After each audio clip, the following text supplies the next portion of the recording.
try to capture this in several ways. I got the video camera on here where we have guests, or even sometimes if it's just me, I would take this and try to, there are more people that want to see it. They said they wouldn't let Ed come tonight, so he's not going to. We'll let him see how it falls out. We're glad that you're here tonight. Some of Tara's family and friends are here to see. I think you told me you were going to, you had the opportunity to share at your church last Sunday night? We don't have an evening service actually.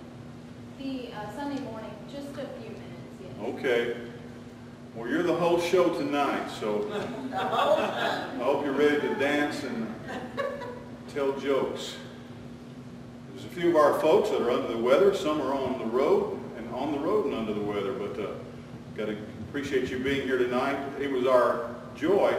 I met Tara's dad at a pastor's conference while I was unemployed and able to go.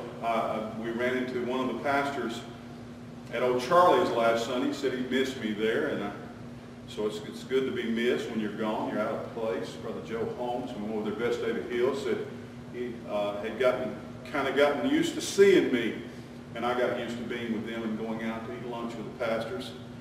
You can almost always see Andy Crow at O'Reilly's and at O'Brien's too there on Mondays. It's one of his favorite lunch places.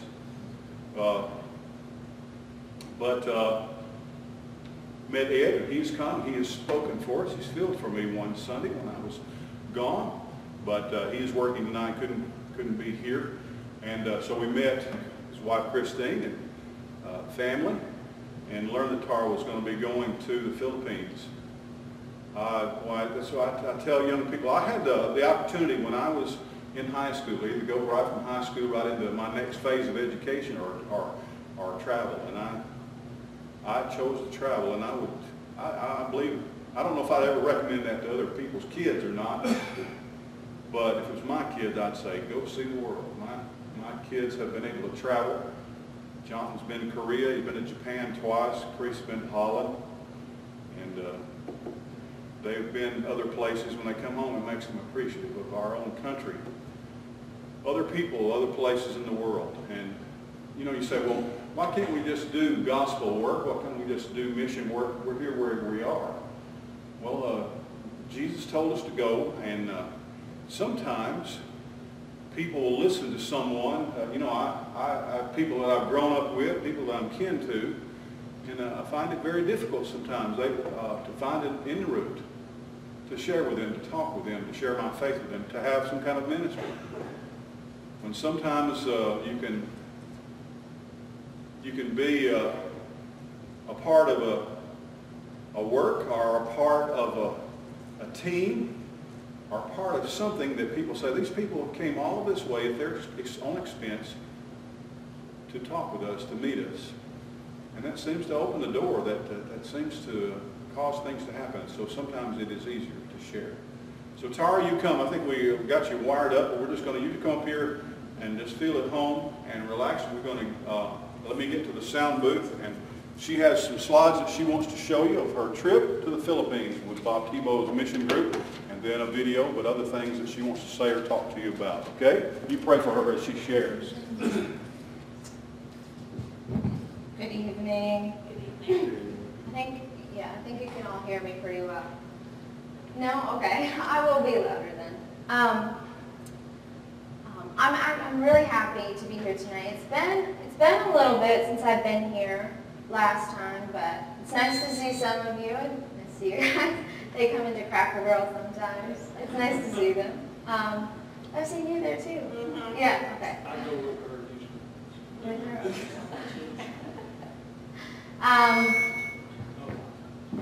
Like he said, I went to the Philippines with the Bob Tebow Evangelistic Association. Now, I'm sure you all know who Tim Tebow is, the famous football player. That's his dad. And they've been going and doing mission trips in the Philippines for I don't know how long. And so I went to the Philippines from June 29th to July 14th. For 2 weeks I was there. I was actually invited by a man named Charles Stone. I'm sorry. All right, that. Okay. That's me, not you. That hurt my ear. He has been coming to my church and speaking every once in a while for quite some time, since before I can remember. And every time he comes, he asks if there is someone who is interested and who would like to go. And that, it's welcome to anyone. And every year, I've been interested, but this year, I really wanted to go, and I'm sure it was God who laid it upon my heart. So his name is Charles, but he goes by Lolo, and Lolo is Tagalog, which is it's a dialect, Filipino dialect. Lolo means grandfather, and when you go to the Philippines and you see those people there, that is what he is known by. He is not known by Charles. He is known by Lolo. But he invited me, and that was a flight to the Philippines. That was a flight from Huntsville, Alabama, to Detroit, Michigan, to Narita, Japan, and then to Manila, which is the capital of the Philippines. That was quite a long time in the air, and I had never actually been on an airplane before, so that was definitely an experience. All right, next slide.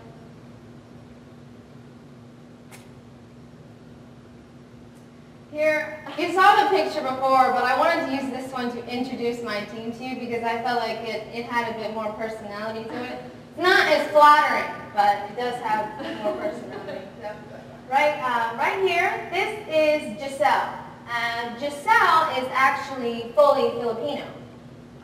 Both of her parents were born in the Philippines, but she was born in America. And she was very helpful to our team because she has been visiting the Philippines since she was young. So she knows so many things about it. She was like a tour guide for us. She was also my roommate the entire time. Every hotel we went to, I stayed with her. And she was probably the person I was closest to. She's from Virginia, so it's quite far away from Alabama, but I do hope to see her again. You know that person. That's me. This right here is Stephanie. Now, Stephanie, Daniel, and Erica, they are all siblings, actually. I thought it was so amazing that they all got to come because it was $3,500 to be able to come on this trip. And they managed to raise that much for each of them. It was so amazing. She lives in Birmingham and is in college, so she doesn't get to see her siblings very much. They're actually from Hartselle, Alabama, which I had never met them before this trip. But they actually go to the church that Charles, Lolo, preaches at. And so these people, they're not even very far away from me, and I had never met them before, and I love them all. They are all so special. They actually taught me so much, just as much as the adults did. They taught me because I've always wanted to form a group of friends that were all Christians, and to see them, to live with them for these 2 weeks, I could see their dedication and how much they loved God, and it was very special to meet them.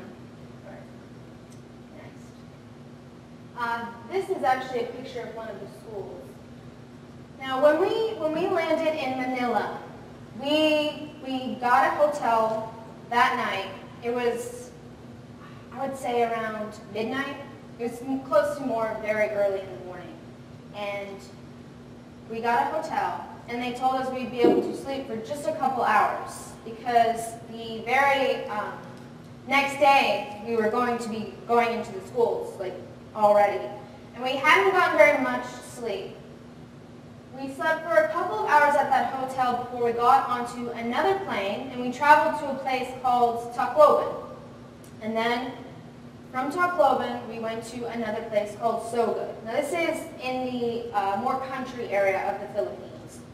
When we got there, we jumped straight in. first day, and I have no experience. Well, I had no experience speaking to people. And I was paired with Giselle, my roommate, who also had no experience speaking to people. So the very first day was no sleep, no experience. I was so nervous. The very first school we went to,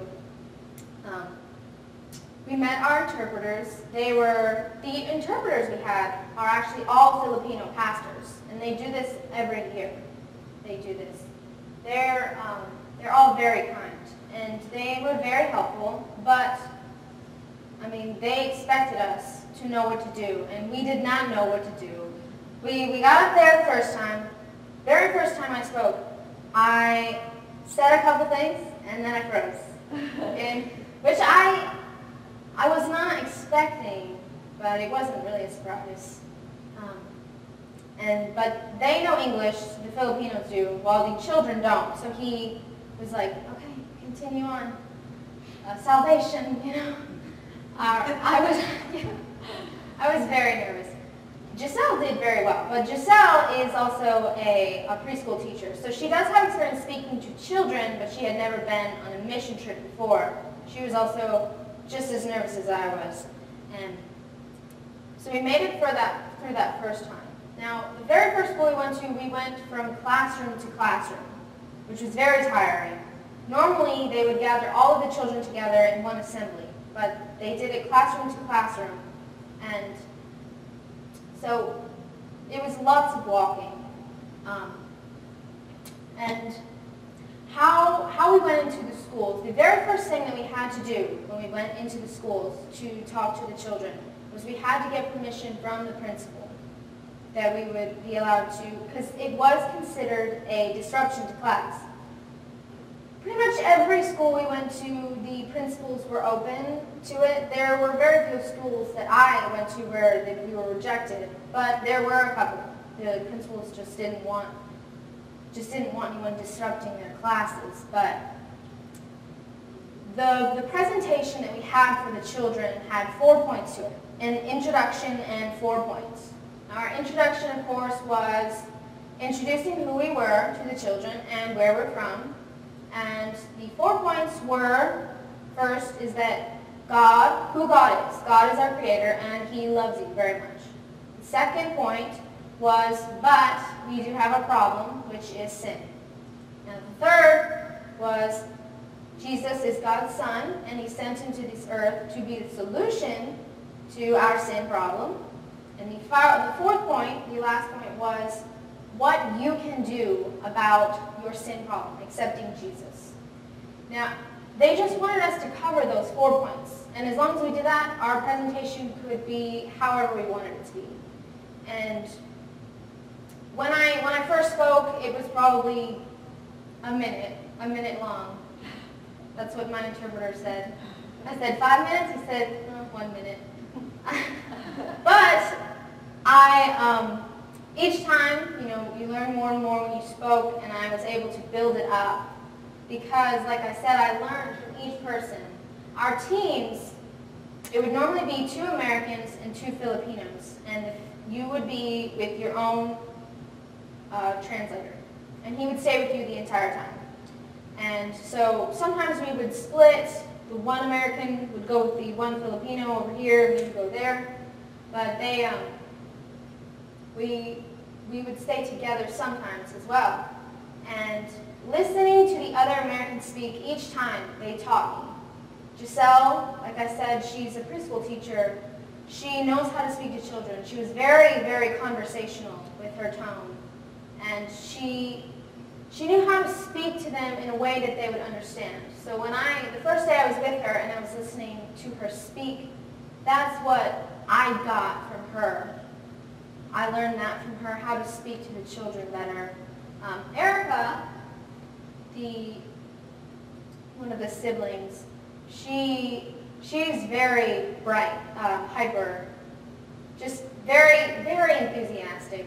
She helped me to be more enthusiastic when I talked to the children, because each time, it didn't matter, our days were so long and so exhausting, but she was always excited, always ready to speak to them. You couldn't tell that she was tired. And it was important to show that when we talk to the children, our enthusiasm. But I learned that from her. I was paired with Stephanie once. Stephanie was very good at speaking to the children as well. Daniel, I learned a couple phrases from him. And I wasn't actually paired with Lolo. He wasn't in that picture because, for whatever reason, he doesn't like pictures. He's in a couple of them, though. I think I got him. He told us not to take pictures of him, but I think I got him. Now, along with our presentation, we were supposed to talk about drugs. That was the higher-ups, some of the leaders, a part of the BTA. They actually had to get permission from the president of the Philippines. His name is Duarte, to speak in these schools. We had like a permit that was made. So, and his one stipulation was that within our presentations talking about Jesus, we also had to talk about drugs and how they're bad to not do them. Yeah. There's actually a drug war going on in the Philippines right now. He is very against drugs, and he is trying to clear it out. So, us Americans, we didn't really, the interpreters would talk about drugs more than we would, because, I mean, I don't really know much about drugs to say. What we would say was, we would give examples of sin so the children understood. We would say, lying is a sin, cheating is a sin. We'd also say, you sin with your body when you take illegal drugs. That's pretty much as far as it went. We would also, how we ended our presentation, we would do the thumbs up to Jesus and thumbs down to drugs. That's as in-depth we got with the drugs when we talked to the children. And the children, there is very little diversity when you get out into the country of the Philippines. Now in Manila, the capital, you'll see all kinds of people there, just like in America. You know, they say America is a melting pot. When you get to the country, all you see are Filipinos. So when they see you as an American, they're baffled by you. Some of them have never seen an American before in their life. So everyone looks at you. I've honestly never received so much attention before in my entire life than when I went there. Everyone turns to look at you. And the children, they treat you like you're a celebrity.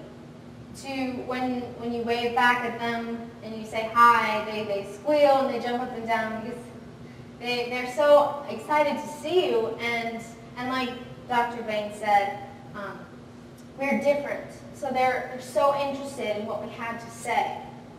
Now, the first couple days that I was there, I would go and I would give my presentation. We would meet back at the hotel at night, and everyone would talk about their day. And I was hearing these stories from the others about how amazing their experiences were and how they were connecting with the children, but I wasn't feeling that. It wasn't about being tired.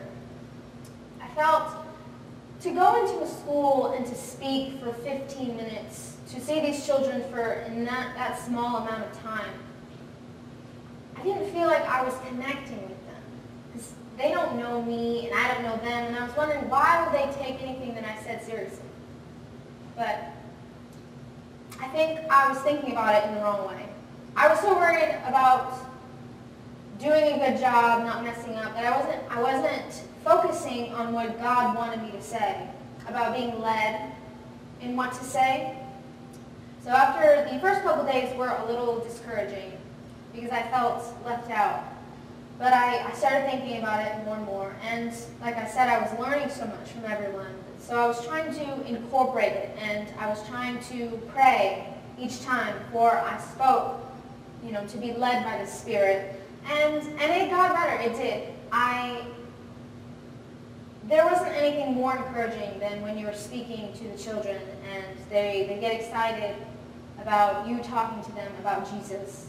And we would hand out pamphlets, and they saw, the pamphlets were just little comics about the story of Jesus and his life. And they were they were so happy to have that, to read it, and to see them so excited. It was a big encouragement. Now, this is a picture of one of the schools. Most of the schools were set up in this way. It wasn't one main building like American schools are. It was multiple buildings with a few classrooms in each, with a courtyard area like this. Their attendance numbers were very small. Normally in each classroom they would have one grade. And a lot of the schools we went to, they were mixed grades because they didn't have very many students. But I loved the schools. They didn't have air conditioning. So they were so open. The windows were open, the doors were open. They were so colorful. Next. Something that I love is art. And all of the schools look like this. They were so colorful. They would have an area like this in each school, which is where we would normally speak. They would gather the children in an assembly, and we would be up on the stage. But I took quite a few pictures of the murals in the schools. Actually, I saw this quite a bit while I was there. KKK. You know, when you said, I was like, I don't think that's what I think it is. I looked at, my dad actually looked it up when I got home. I looked it up too. The KKK in the Philippines it's the name of the Filipino, it was a rebellion society because the Philippines in the 1800s and before that, they were under Spanish control. They were under the control of Spain. And so this was a revolutionary society. They had the war, which is why Filipinos have so much respect for Americans, I believe, because we did help them in their independence from the Spaniards. So I would see that quite a bit. They've been independent from them since about 1900. But next. Those are just stairs, but every single thing was painted in different colors. And like I said, I've never been on a plane before this trip. I've never really traveled anywhere. And going to this country, everything was so beautiful about it. Next. This is one of the murals on the side of one of the schools. Next.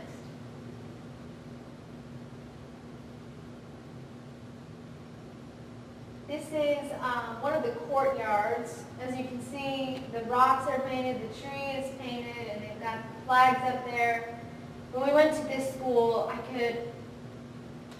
we spoke to, sometimes the principal wasn't there, so we had to speak to the head teacher. This school we went to, the head teacher was not very interested in what we were saying. She was sitting at a table and she was on her computer doing some work, I think, and she wasn't really even looking up at the interpreter when he was asking for permission.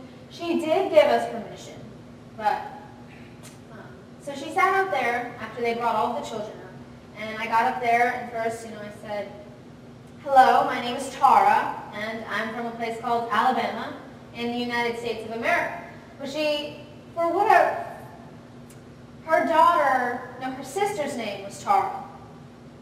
So she automatically got interested.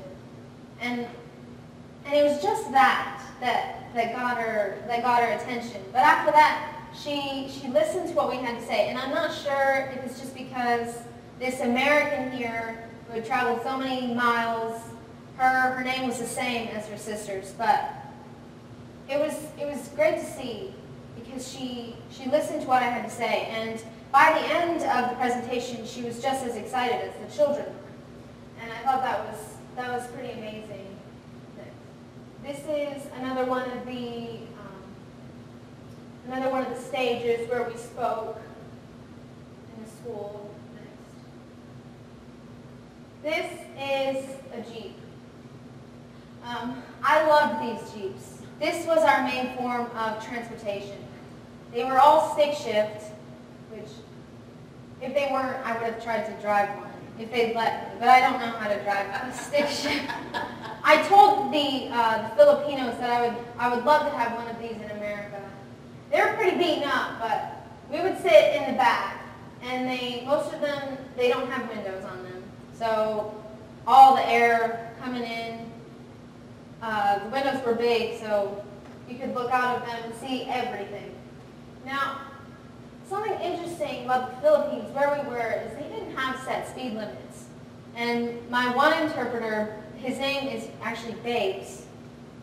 His average was probably 90 miles per hour. Driving in the Philippines is very different. They do not stay in between the lines. They honk at everything, and they pass everyone.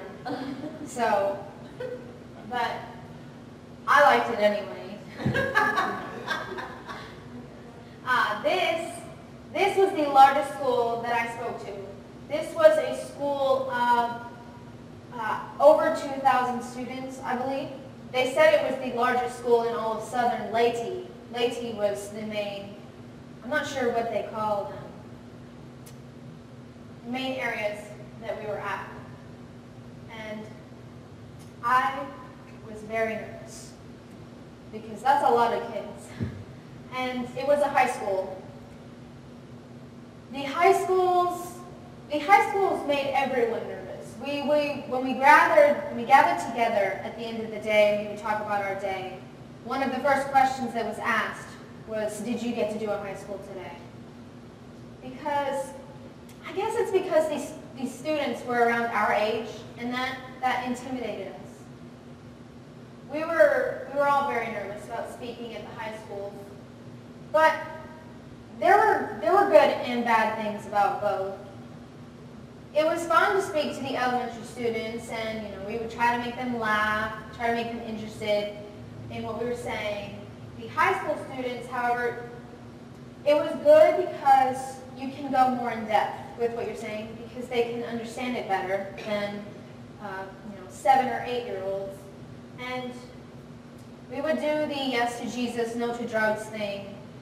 I felt a lot of the time, honestly, when I was speaking to high school students that they weren't taking me seriously. They would laugh at what I said, but I wasn't telling jokes. So I didn't really like that. But it was also, it felt like such a big accomplishment when they did raise their hand at the end, that they wanted to accept Jesus.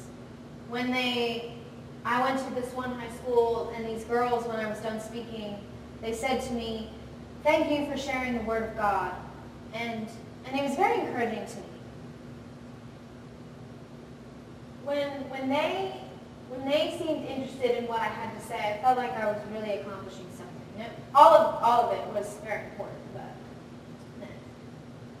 this picture was at church.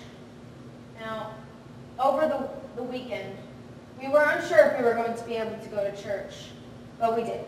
Actually, right there, that's Lolo. You can't see his face, but that's him right there.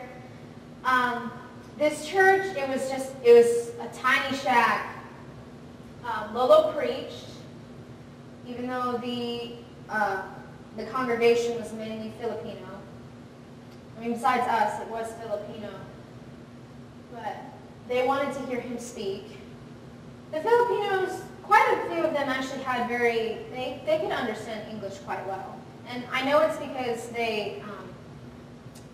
American things are very popular in the Philippines, American music, American TV shows. So they picked up quite a bit of English. But he preached, and here we are singing a song because they wanted to hear the Americans sing. They were actually, all of them were pretty good singers. I was surprised. Like I said, Giselle is a music teacher, so she taught us a short song called Good News, and it's just basically the story of Jesus. So we sang. I couldn't tell if they were impressed or not, but it was a good time. the church, to be able to go to church, when I went, I was not expecting this work to be actual work. I thought going to the schools, speaking, I don't think it's going to be very tiring, but it was very tiring. Not just physically, but emotionally too. And so we all agreed that going to church, it was like being spiritually uplifted. To hear him preach, Lolo, his sermon, to be there, to be a part of the worshiping, the music, it was very, very uplifting. And the entire weekend, since the children were off, we stayed at the hotel, we went to the market, we even got to go on a boat ride. It was very relaxing, and it was what we needed to prepare us for the next week of work. Now this was one of my favorite days. It was actually the last day of work. It was Friday. After church, the next day was Monday. Monday and Tuesday we stayed in Tocqueville. No, So Good. And from So Good we traveled to a place, I believe it was called Bellerin. There we had some schools to do. Our mission was the same, to go into the schools to tell the children about Jesus. On this last day, Friday, me and Daniel, we were allowed to go with our 2 interpreters on a boat ride to one of the islands to go speak to some of the children there in their schools.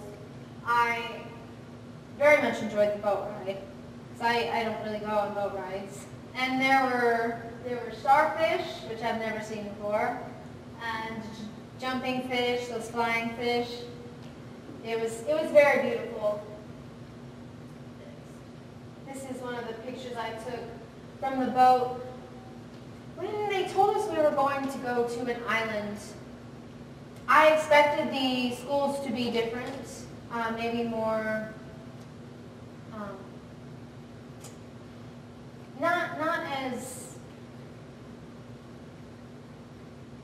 I expected it to be, the schools to be smaller, less students, more, I'm not sure which word I'm looking for. But the island was actually just as if we were back where we were before. All of the schools were the same, the children, the schools were the same. But it was very exciting because once we got there, obviously we didn't get to take our Jeep. So we rode around on the tricycles that they had there, which were like motorcycles mixed with a dirt bike, sort of. I've never been on a motorcycle or a dirt bike before, so that was fun too. I had a lot of firsts on this trip. After we finished there, we took the boat ride back. The boat ride was probably 30 minutes from the main island. And from there, since it was our last day of work, we had to travel back to Tocqueville so that we could fly back to Manila. So immediately, we got in the Jeep. They already had our suitcases packed up. And so we got on the road. It was, I think, 5 or 6 hours to Tocqueville. We did not arrive there. We stopped to eat at midnight at a little restaurant on the side of the road because we were all starving. And well, I did really enjoy the Jeeps. They were not very fun to sleep in. But we arrived in Tocqueville around midnight, 1 in the morning. And there, we arrived at the airport. Now, when we got to the airport in Tocqueville, because like I said, we were flying back to Manila, we actually met with all of the teams that were in that area during that second week. And we gathered around together. They read the numbers, how many schools we went to, how many were saved.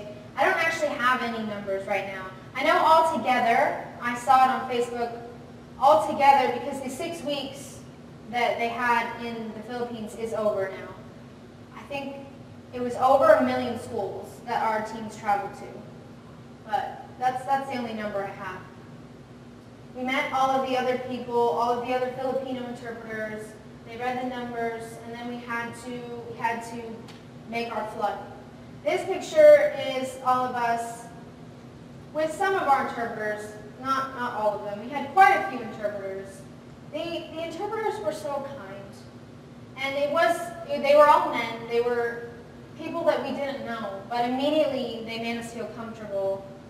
I felt very safe with them, very secure. And I knew it was coming time to say goodbye to them, but I did not expect that it would be very hard. But it was very hard to say goodbye. They weren't very touchy-feely. I wanted to give them all a hug, but they didn't want to give me a hug. I gave one of them a hug, but he put his hand out to me and I just went for it. But we got on the plane and we flew to Manila. We were very hungry when we got to Manila as well. Once again, we ate dinner at about midnight. We ate at a Burger King. A Burger King.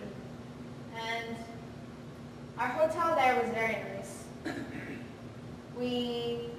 The very next morning, it was actually 4 in the morning, that some of the other team members, they were going to the orphanage. And they had to be up very early to fly to the orphanage, to the next place where they would travel. And Giselle was the only one, and Lolo, they both went to the orphanage. The rest of us, we stayed. It was very hard saying goodbye to her as well. It was a short goodbye, but I think it's because we both just didn't want to cry. But she went to the orphanage with Lolo, and we stayed at the hotel.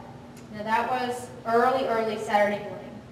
So after we got up at 4 to send her off and send Lolo off, we all went back to bed and we got to sleep in, which was very nice. It was probably, besides the weekend before, it was the first time that we got to sleep in.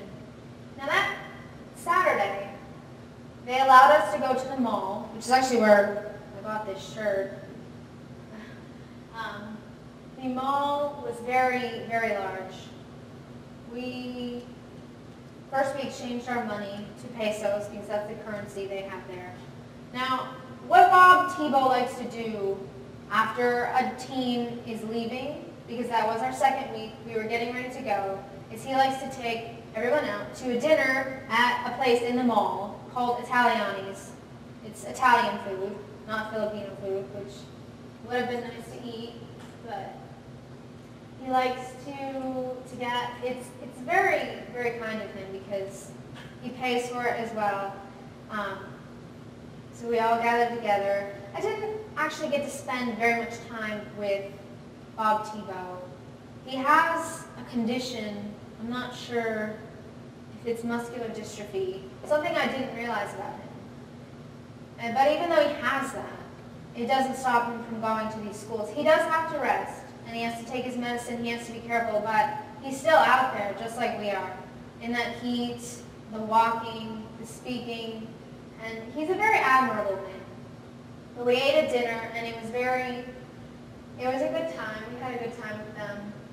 We had to get to bed because we had to be up early in the morning again, where we would fly from, we went from Manila to Korea to Atlanta, Georgia to Alabama. Now, I didn't have to say goodbye to them until Alabama because, like I said, they lived there. But it was difficult saying goodbye to Erica, Danny, and Stephanie as well. Although Hartzell is not very far. We're going to meet up sometime. Hopefully they'll come and eat with me at Cracker Barrel since I do have my 35% off discount.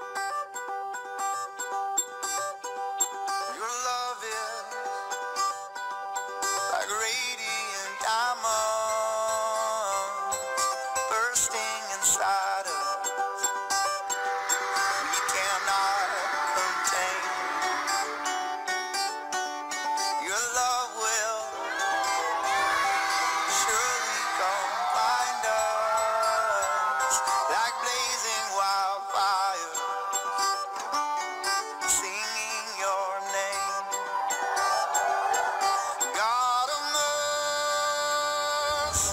Sweet love of mine, I have surrendered to your design.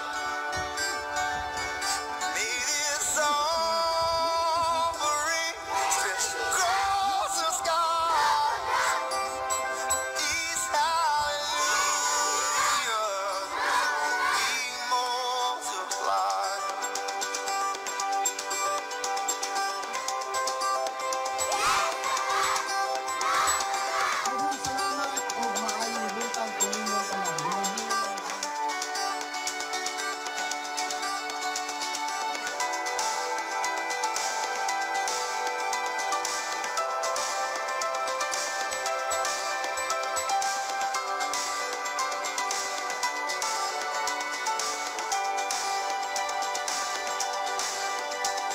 Your love is like radiant diamond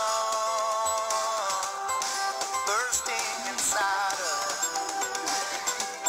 We cannot contain. Your love will surely combine like blazing wildfire, singing your name. God of mercy, sweet love of mine, I have surrendered to your design. May this offering stretch across the sky. These hallelujahs be multiplied.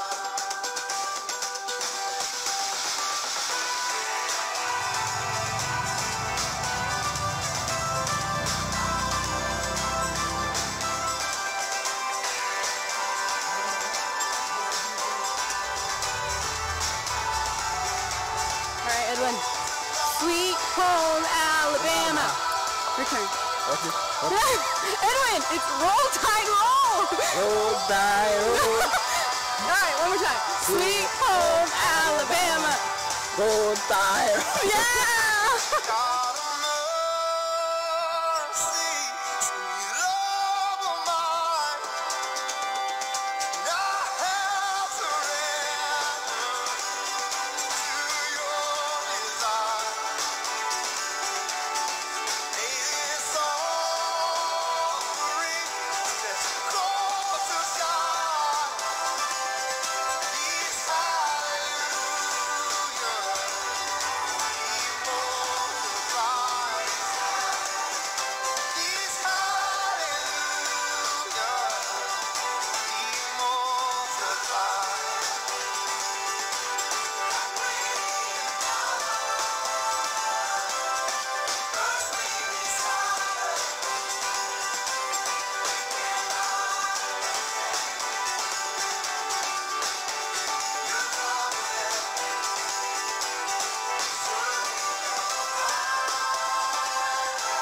Like blazing wildfire,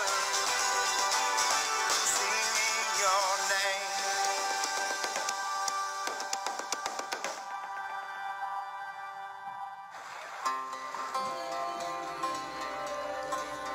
In my doubts, in my failures, you won't walk out. Your great love will lead me through.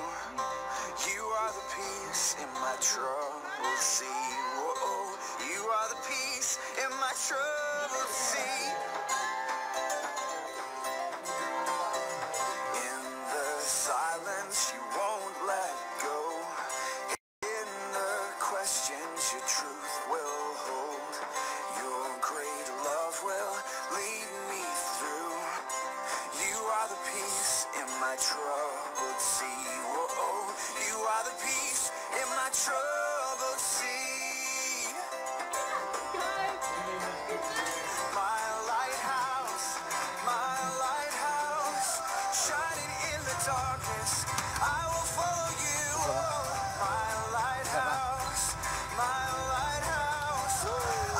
trust the road. You will carry me safe to shore.